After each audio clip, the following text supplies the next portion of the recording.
네, 소개 감사드립니다. 저는 이제 리서스테이션을 주로 하고 있고요. 이제 저희 전남대병원 이제 지역적 특성도 있고 해서 ECPR 주로 하고 있고, 이제 저희는 에크모 환자를 캐뉼레이션부터 이제 매니지먼트까지 응급학과에서 이제 하고 있는 병원 중에 하나인데요. 1년에 오는 환자 중에 한 퍼센트지로 따지면은 8대2의 8위 리서스테이션 환자들, 그리고 카디오제닉 샥 환자 저희가 하고 있고, 한 2 정도가 드럭 오버도스, 그다음에 인톡시케이션 환자들을 하고 있는 것 같습니다. 오늘 시간 관계상 이제 저희 병원 케이스들을 다 보여드리진 못하고, 인톡시케이션, 드럭 오버도즈 분야에서 에크모가 어떤 용도로 쓰이고 서바이벌은 어느 정도 되는지 흐름을 보여주는 자리로 생각을 하고 강의를 준비했습니다. 사실 에크모가 이제 카디오 풀모널 서포트가 이제 다 되다 보니까 이제 결국 인톡시케이션이나 오버도즈 환자들이 사망하게 되면 카디오바스큘러 페일러하고 그다음에 렁 인저리로 인해서 사망하는 경우가 많기 때문에 에크모가 울티메이트 엔티도트가 될 수 있지 않나 하는 생각을 이제 누구나 다 하실 수가 있거든요. 근데 막상 이제 해보면 쉽지가 않습니다. 이게 약마다 메커니즘이 다 다르고 환자의 몸에 작용하는 거, 그다음에 또 환자의 상태에 따라서 너무 또 다르고 약이 또 종류가 너무 많기 때문에 울티메이트 엔티도트라고 부르기는 좀 힘들 거는 같습니다만, 뒤에 강의들을 보시면 나름의 결론을 얻으실 수 있을 것 같습니다. RCT는 없고요. 일단 환자 숫자가 그렇게 많지가 않기도 하고, 이제 에크모의 특성상 이제 적용할 수 있는 기관의 수가 그렇게 많지 않기 때문에 전 세계적으로 RCT는 없습니다. 그래서 최근에 이제 시스테마틱 리뷰들이 좀 몇 개가 있는데요. 최근 거를 좀 보시면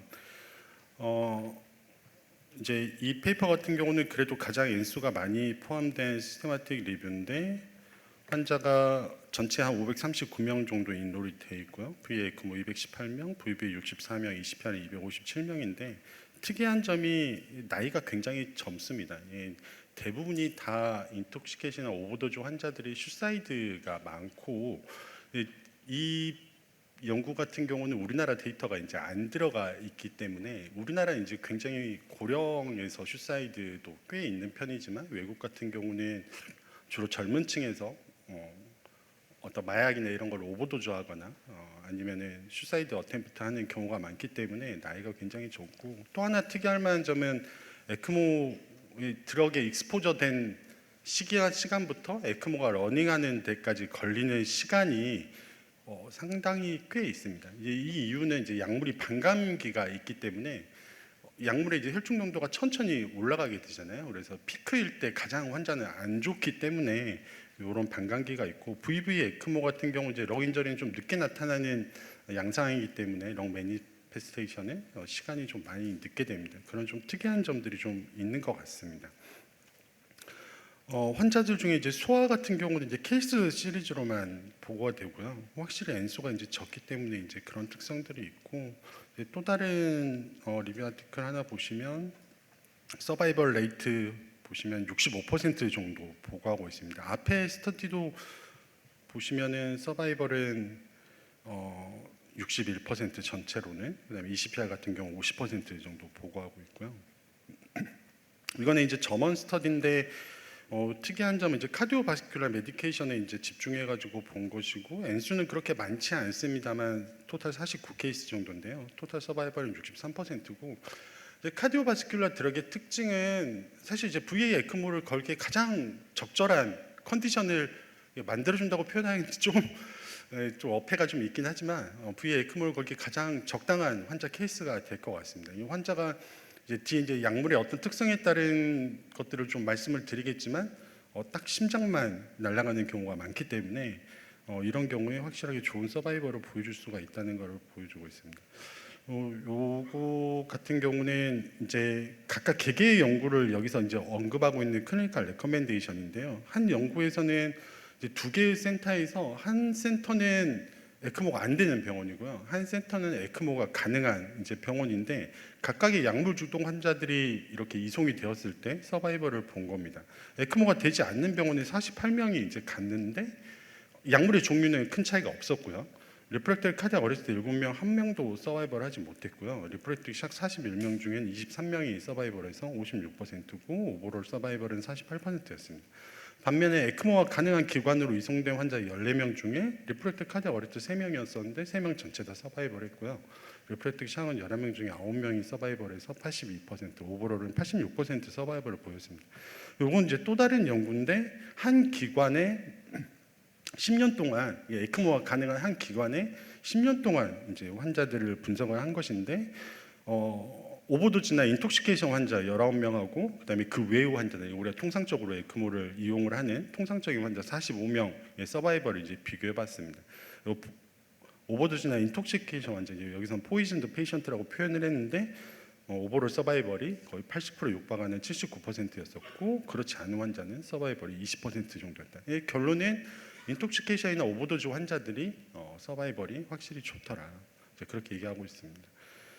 약의 종류들은 이제 각각의 이제 뭐 여러 스터디에서 이제 이런 약들에 대해서 에크모를 이제 적용을 해봤었다라고 언급을 하고 있고 확실히 가장 많은 약은 카디오바스큘러 메디케이션이 되겠습니다. 약물의 특성을 좀 고민을 하기는 해야 되는데요. 가장 흔하게 이제 우리가 에크모를 적용할 수 있는 V 에크모를 적용하는 이제 베타 블로커나 칼슘 채널 블로커, 그다음에 그 외에 엔티 어리스타믹들들, 그다음에 디곡신. 우리가 일반적인 국소마취제로 사용하는 리도켄 이제 물론 이제 엔티 어리스믹 드럭으로도 사용을 하고 있지만 국소마취로 마취를 하다가 오버도즈가 되거나 아니면 환자에 따라서 때때로 카디악 어레스트가 나게 되는데 이런 카디악 어레스트는 일반적인 컨벤셔널 CPR에 반응하지 않는 리프렉토리 카디악 어레스트가 되는 경우가 굉장히 많습니다. 그런 경우에 에크모를 적용해 볼 수 있고 그다음에 또 많은 중독 중에 하나는 나트륨 채널, 소듐 채널 블로커에 의한 이제 카디오제닉 샥이나 어레스트 같은 경우에 에크모를 사용해 볼 수 있고 이제 이런 환자들은 당연히 이제 비노 아테리얼 에크모를 걸게 되고 그 가장 근본적인 이유는 카디악 메커니즘 자체가 네가티브 아이노트로피를 가지고 그 다음에 어리스미아를 계속해서 띄운다는 이제 그 특성 때문에 그렇습니다. 그래서 V에 에크모를 걸게 되겠습니다. 한편에 이제 또 다른 관점에서 이제 생각을 해보시면 비슷하게 네가티브 아이노트로피 이펙트를 가지긴 하지만 이런 마약이나 아니면 케모 트리트먼트한 약들, 그다음에 엔세이드와 같은 엔티 인플라마토리 드럭, 그다음에 농약, 그다음에 독성을 가진 식물들, 그다음에 뭐 뱀이나 이런 톡신들 이런 경우에는 네가티브 아이노트로피지만 보시면 바스큘라 메커니즘이 좀 다릅니다. 앞에 보셨던 약들은 대부분 다 바소다일리션을 일으키는 약물들인데 이런 약들은 바소스파즘을 일으키거나 아니면 시스테믹한 이펙트를 벌여가지고 카필러리 리익이나 바스큘라 퍼메어빌리티를 증가시키는 약물들이거든요. 분명히 두 개의 에크모 운용이나 뭐 나중에 매니지먼트를 하는 데 있어 차이점이 나올 수밖에 없을 것 같습니다. 문제는 이런 것에 대한 연구가 전무합니다. 그러니까 어떤 약물에 대한 케이스 시리즈만 있을 뿐이지 각각의 그 케이스가 볼륨이 충분하지 않기 때문에 어떤 특성이 나오는지에 대한 연구들이 지금 전무한 실정이고요. 실제 이제 저희 같은 경우는 이제 저희 센터 같은 경우 이제 농약 환자들하고 그 다음에 카디오바스큘라 드럭이 이제 가장 많은데 농약 환자들 같은 경우는 이제 환자가 아스피레이션이 많이 돼가지고 이제 렁 매니페스테이션이 되면 VV 에크모를 이제 주로 걸는 경우가 있고, 그다음에 때로는 이제 많은 약을 흡수한 경우에 솔벤트 이펙트, 솔벤트 이제 톨루엔이나 벤젠과 같은 이런 것들이 있거든요. 얘네들이 근데 이제 네가티브 아이노트로피 이펙트를 가지기 때문에 V 에크모를 걸게 되는데 확실히 걸어보면 볼륨을 요구하는 정도라든가 뭐 환자의 어떤 임상 양상이 확실히 차이점이 있는 것 같습니다. 비노비너스 에크모를 오버도즈나 인톡시케이션에서 적용하는 약물들은 이제 이런 것들이 있는데 이제 위에하고 이제 맨 밑에는 큰 관심사는 아니고 벤틸레이터에서 해결되는 경우도 굉장히 이제 많은 경우이지만 이제 가운데 있는 것들은 에크모가 꼭 필요한 이제 그런 상황이 될 수가 있습니다.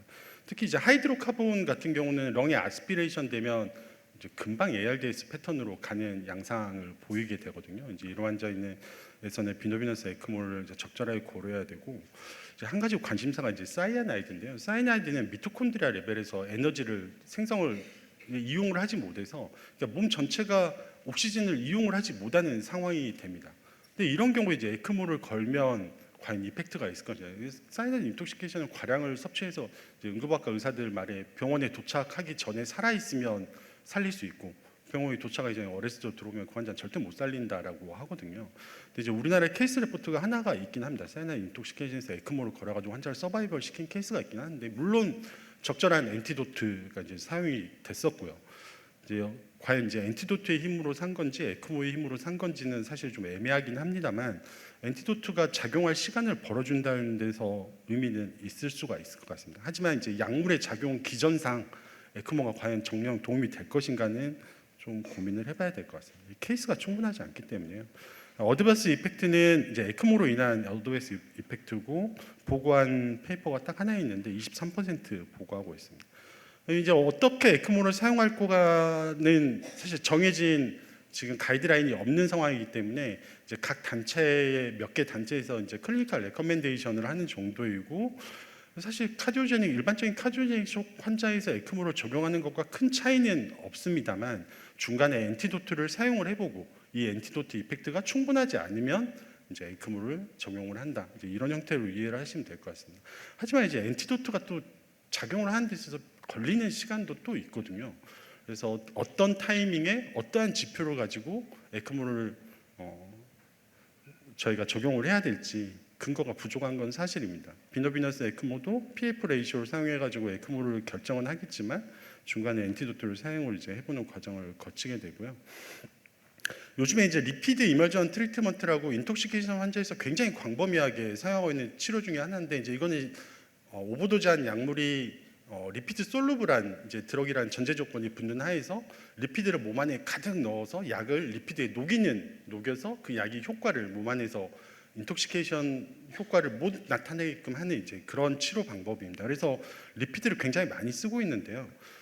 에크모와 리피드 같은 경우에 리피드를 과량으로 적정량 이상, 보통 이제 케이지당 20cc 이상 사용할 경우에는 이렇게 리피드가 멤브레인을 완전히 다 망가뜨리는 이제 이런 경우가 있을 수 있다는 것은 좀 알고 계시고 좀 잘 관찰하시면서 쓰시면 좋을 것 같습니다. 그리고 이제 많은 인톡시케이션 환자들이 CRRT나 헤모퍼퓨전과 같이 클리어런스를 증가시키는 치료법을 같이 사용을 해야 되거든요.